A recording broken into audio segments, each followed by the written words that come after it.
Hi friends, Habibur Rahman এবং আমার মেয়ে আইজা আজকে একটা সুন্দর টপিক আপনাদের সামনে আলোচনা করতে যাচ্ছি। চুলটা ওরকমই সুন্দর আছে। আজকে আমি আইজাকে এক্সপ্লেন করেছিলাম টোনালিটি কি। টোনালিটি তো টোনালিটি কি আইজা অনেকটা বুঝতে পেরেছে। তো টোনালিটি এটা খুব important skill. Tone how you use your tone. আজকে আইজা আমরা দেখবো কতটুকু আমার মা শিখেছে, আমার সোনা মা, আমার আইজা মা কতটুকু শিখেছে আমরা দেখবো। মা, তুমি কি আমাদের দর্শক মন্ডলীকে একটু এক্সপ্লেন করে দেবে মা?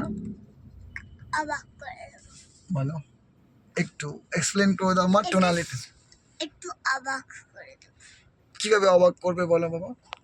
এমন বলবো অবাক করে দাও, অবাক করে দাও সবাইকে। বাবা আগে তুমি বলো।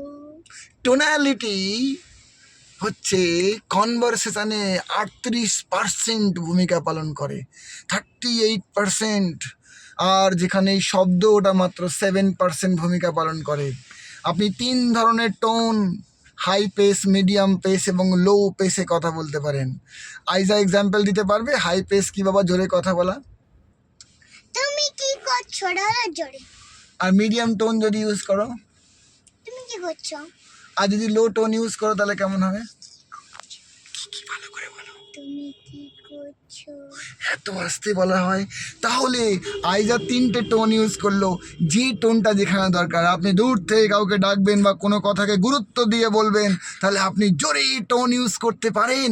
আর যদি মিডিয়াম কনভারসেশন হয়, একজন ব্যক্তি মিডিয়াম কথা বলে, তার সঙ্গে কিন্তু মিডিয়াম পেসেই কথা বলা উচিত। একে বলা হয় টোনালিটি। টোন আরেকটা জিনিস হয়, সেটা শুধু হাই, লো এবং মিডিয়াম পেস নয়। টোন হলো আপনি টেনে কতটা কথা বলছেন। যেমন আপনি টেনে কথা বলছেন, আপনি টেনে কথা বলছেন। এই ধরনের যদি আপনি ম্যাজিক্যাল টোনালিটি ইউজ করতে পারেন, আপনার বক্তব্যকে বেশি শোনা হবে। মাই ডিয়ার ফ্রেন্ডস, আমার আইজা মাও শেখার চেষ্টা করছি, আমিও শেখার চেষ্টা করছি। আমরা প্রত্যেককে একজন ছাত্র। সবাই শুনে নাও, শুনে নিন বাবা। সব দর্শক মণ্ডলী, আমাদের রেসপেক্টেড দর্শক মণ্ডলী, হ্যাঁ শুনে নিন বাবা। ইয়েস ইয়েস, আমাদের চ্যানেলটা লাইক এবং সাবস্ক্রাইব করতে পারো। এইটা না একটা রাজমশাই, একে না ভালো করে। আমি এমন কথা বলেছি বাবা হেসে হেসে পাগল হয়ে গেছে। Thank you. ও আমাকে, ও আমার রাজকুমারী, আমি নাকি ও রাজা। তো আমার রাজা বাবা বলে আমাকে। So I am so lucky that আমার রাজকুমারী আমার সঙ্গে আছে। আমি খুব ভাগ্যবান একজন পিতা। আপনাদের সন্তানরাও 10 জনে একজন হোক, আমি প্রার্থনা করি তারা যেন 10 জনের একজন হোক এবং তারা জীবন খুব উন্নত এবং মঙ্গলময় হোক।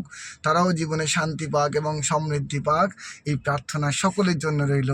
আপনারা আমার চ্যানেলটা লাইক এবং সাবস্ক্রাইব করবেন। অনেক অনেক উন্নতি করুন, ভারতবর্ষকে মজবুত করুন। সুন্দর দেশ আমাদের, সুন্দর মজবুত জাতি।